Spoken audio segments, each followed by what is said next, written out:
Banger after banger.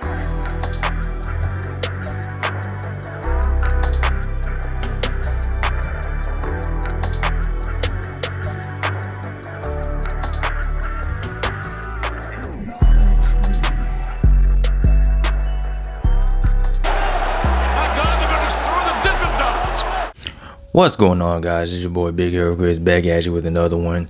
If you're new to the channel, go ahead and subscribe, give me a thumbs up, ring the notification bell, hit me up on Twitter or X or Twitter X or Malcolm X, whatever it's called. I don't even know anymore, but hit me up on social media, TikTok, hit me up in the community post. You already know the vibes, man. You already know how we get down. And I'm back at you with your AEW Dynamite review.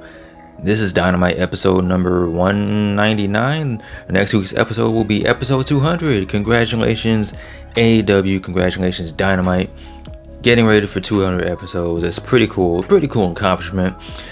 But as far as this week's episode of Dynamite, I gotta say, man, overall, it was pretty solid. There was a whole bunch of stuff on here I did like. There was some stuff on here that was kind of nitpicky that I didn't really care for too much about.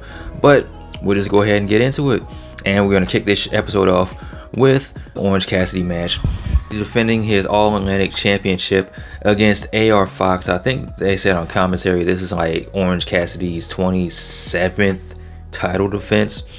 And that's crazy, right? And each episode, each defense, each time you see Orange Cassidy compete, he just looks more banged up. He has the kinesio tape on him, his hands wrapped up. They said his knees are shot. This man's just been going through hell for these past 27 consecutive title defenses, but he's a fighting champion. He defended his championship against AR Fox. This, of course, being done as a favor to Darby Allin, who's friends with AR Fox. Darby Allin looked out for the man, got him a title defense. And I do gotta say, shout out to AR Fox, because this man competed a good majority of this match wearing a do-rag. Now, I know do-rags in wrestling isn't anything new, but I always pop for it. A good do-rag, you know, especially when your waves are on point. And it looks like AR Fox's waves are very much on point. Now, I would like to see more of AR Fox on television, and I have a nagging suspicion that that indeed is going to be the case. Because even though AR Fox lost to Orange Cassidy, dude had a phenomenal showing. The dude's just awesome every time he competes. And the whole time I was watching AR Fox work, I was like, man, I wouldn't mind seeing him with Swerve a little bit more. You know, Swerve Strickland, they have history going back to Lucha Underground. They wrestled earlier this year, I believe, on Dynamite. And I was like, damn, I would like to see more of them on Dynamite. And I'm figuring Tony Khan's a mind reader. We'll get into a little bit more of that later. But after the match, you had Orange Cassidy doing the typical thing he always does, you know, shake his competitor's hand, put the glasses on him. But what had happened was, after the match, AR Fox broke the glasses and beat up Orange Cassidy. And I'm like, hey, yo, possible heel turn, right? So he's putting the beat down on Orange Cassidy. Darby Allin comes out and is like, yo, man, what are you doing, man? This isn't right. I put you on. I got you the match and blah, blah, blah. And AR Fox isn't hearing anything of it. He walks away. But as Orange Cassidy's laid out, Jon Moxley comes out and puts more of a beat down on Orange Cassidy. And I'm like, hey, yo.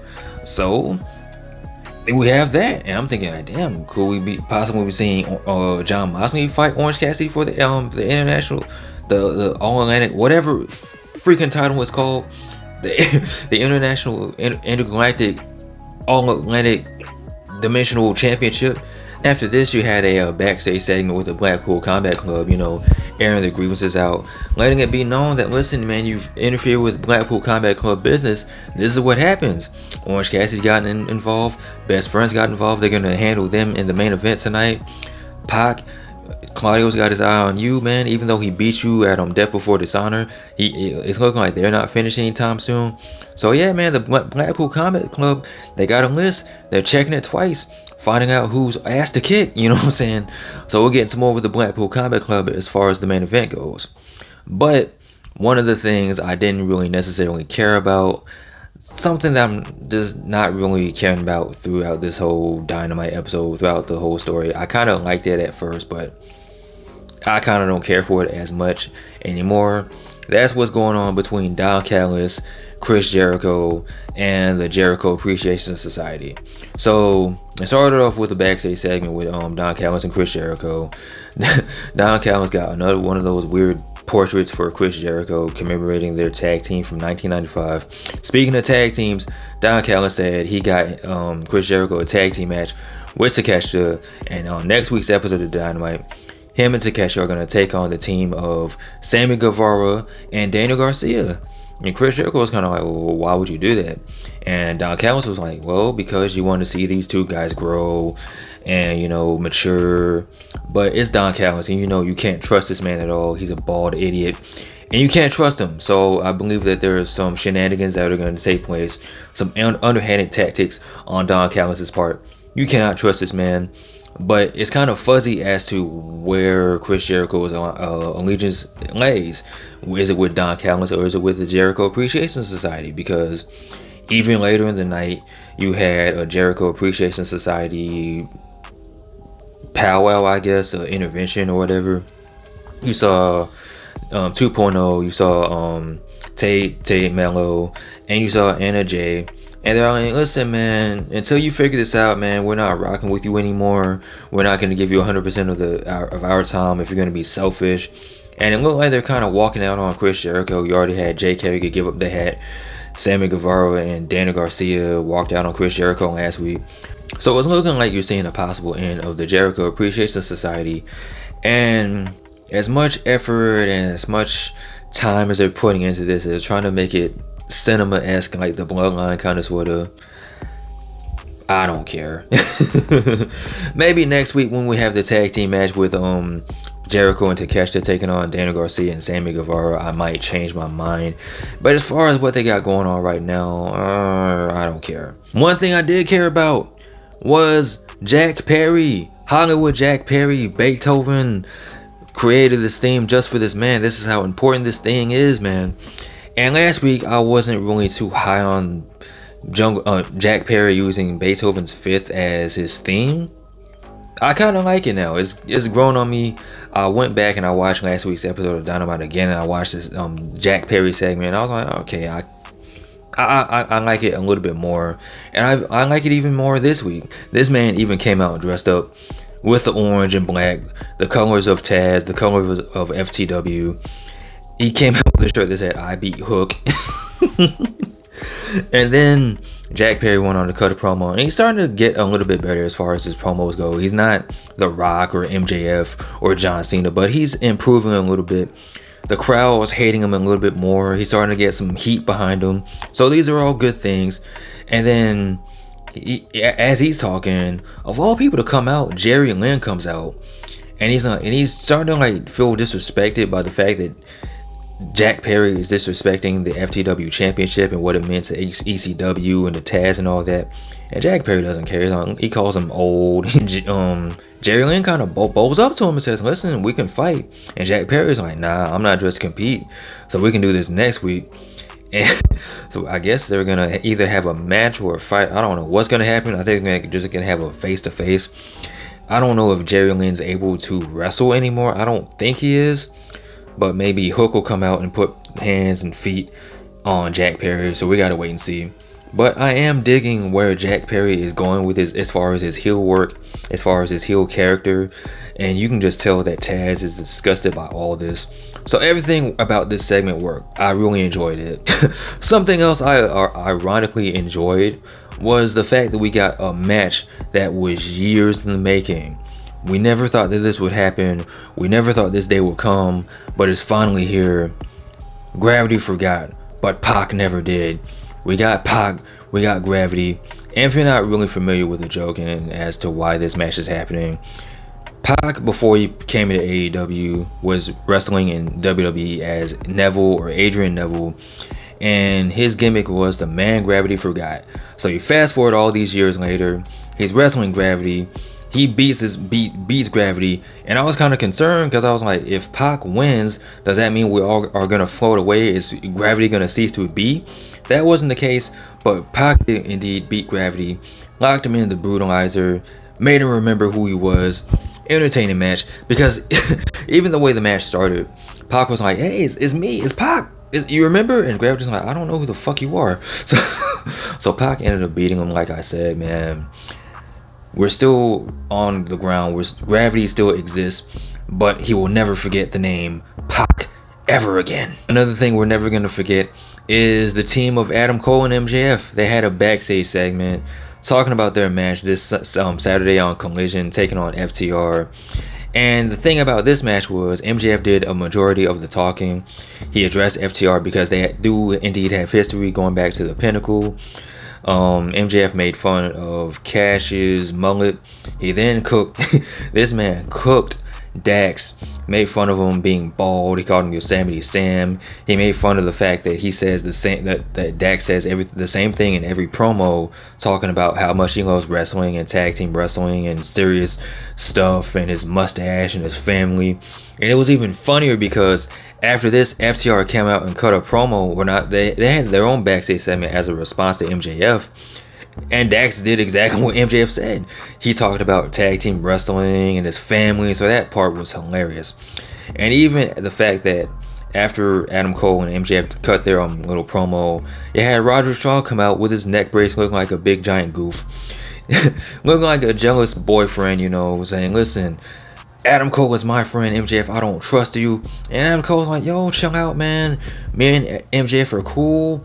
It's cool that I have more than one friend. Like, we're friends, but I'm cool with him too. MJF was even kind enough to give Adam Cole a rematch. Whether Adam Cole and MJF win or lose, it's going to be Adam Cole versus MJF 2 for the AEW Championship. They're becoming friends. Roger Strong's a big goof. He's ruining everything, just like he ruined Diamond Mine. Get out of here, Roger Strong, you and your silly neck brace. So now we have Swerve taking on Darby Allin. And I absolutely love when these two wrestle. They're like wrestling soulmates. They always make magic every time they wrestle. Always good vibes, always good energy, always a good match.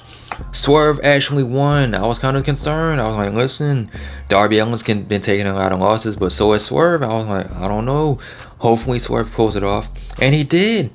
And he pulled it off due to outside interference from none other than AR Fox. The heel turn is complete.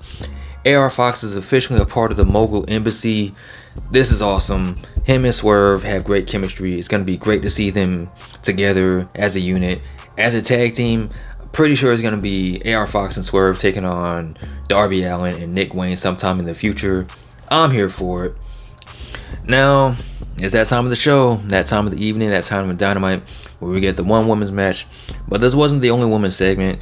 Earlier in the show, you had Britt Baker talking about her match with Taya Valkyrie, which was set up this past week on Collision, doing the whole typical Dr. Britt Baker DMD thing. As far as this match goes, it wasn't bad, but it wasn't the greatest thing I've ever seen, right? Taya Valkyrie and Britt Baker didn't have a lot of chemistry together. They made it through the match, but it wasn't, anything earth-shattering or groundbreaking. And Britt Baker won with a lockjaw. And after the match, you saw a sign in the crowd that said, "Book the women's division better."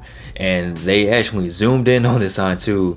And you saw a whole bunch of people quote tweeting and retweeting and just showing this picture because you do have a talented women's roster on AEW. Sheeta's wrestling Nyla Rose this week on Rampage. There's talented women there. We just want to see them being showcased more, One match, an episode of Dynamite, and an episode of Collision. Do better, man. Do better. There's talent there. Just do better. That's all a lot of people want from the division, from the women's division. Just for Tony Khan and AEW to do better by these women. They're talented. Please, man. Look at the sign. The sign is right there. Look at the sign. It's time for the main event. It's a 3-way tag team match. Lucha Brothers taking on Best Friends, taking on the Blackpool Combat Club. And I do gotta say it was an overall entertaining tag team match. It's a 3-way rules match, so anything goes. No disqualifications. With that being said, the way this match ended kind of had me scratching my dreadlocks a little bit because I think it was Trent. He went for the cover on one of the Lucha Brothers, but the referee was like, no, it's not the legal man. And I'm like, why does that matter? You just had Orange Cassidy come out laid hands on Jon Moxley. They're fighting on the outside. It's not a disqualification, but the fact that you're arguing that, oh, you're not pinning the legal man, didn't make any sense to me. Other than that, it was another overall fun match. The Lucha Brothers actually got the win. It looked like best friends were going to win, but the Lucha Brothers ended up winning. Then a brawl happened after the match. There were just shenanigans and fisticuffs. Orange Cassidy got beat up. He beat up Wheeler Yuta. Wheeler Yuta got his cheeks clapped. Big melee ensued after the match. And then it was even announced that next week is going to be a triple threat match between Trent, Jon Moxley, and I think Rey Fenix. So that should be pretty entertaining stuff. But as far as Dynamite goes, man, it was an overall entertaining show. I had my nitpicks, I had my issues, but I was thoroughly sports entertained by this episode of Dynamite. And it gets the honorary W, but I would have loved to hear you guys' thoughts in the comment section below. With that being said, what did you think of this week's episode of Dynamite? Did you like it? Did you love it? Did you hate it? Did you not watch? You not care? Let me know in the comment section below. Of course, as always, like, comment, and subscribe. You guys take care, bees. I'm out. Peace.